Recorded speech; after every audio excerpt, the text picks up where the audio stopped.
don't know about you, Don, but I like what President Obama has been doing in Europe. I think he's represented America very well. How do you feel about that?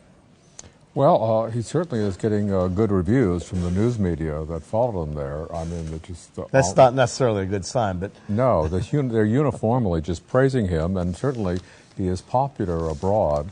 But you have to question what he came home with. I mean, there are two things, of course: troops for Afghanistan from the NATO countries, and there was the trillions of dollars that he wants our partners overseas to spend the way we're doing it here to get their economies going.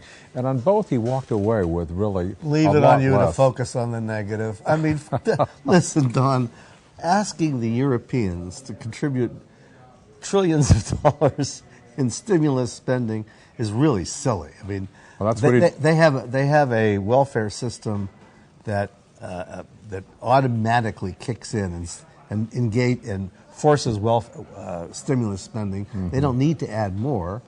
I don't think the economists advising. It's hard for me to understand this. Why wouldn't the economists advising the president of the United States tell him that? Well, this is his position here, and he feels you've got to spend a lot of money of the taxpayers' money to get things going. Well, here's the two things. He's wrong on that, Here's the two things. I think you're absolutely wrong. Everybody's wrong, and they thought so too.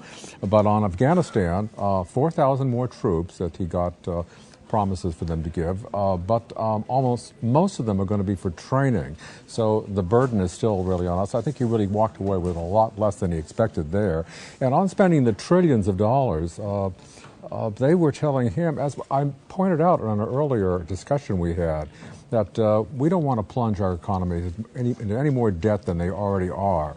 And both the German Chancellor, Angela Merkel, and the French President Sarkozy said, these are non-negotiable. We're not going there. So he really lost out on that. But on Monday, today, he made this statement that the U.S. is not and never will be at war with Islam. Now, what do you think? That could cause a little ripple here and there among here in the United States or maybe elsewhere. What do you think? I don't see why it would cause a ripple in the United States. I mean, this is something that his predecessor said, I thought he said, several times, and I'm glad that Bush did say that. I'm glad that President Obama said that. That's very important to emphasize, and I think much of the Islamic world believes it when President Obama says it. We are not at war with Islam or the Islamic world.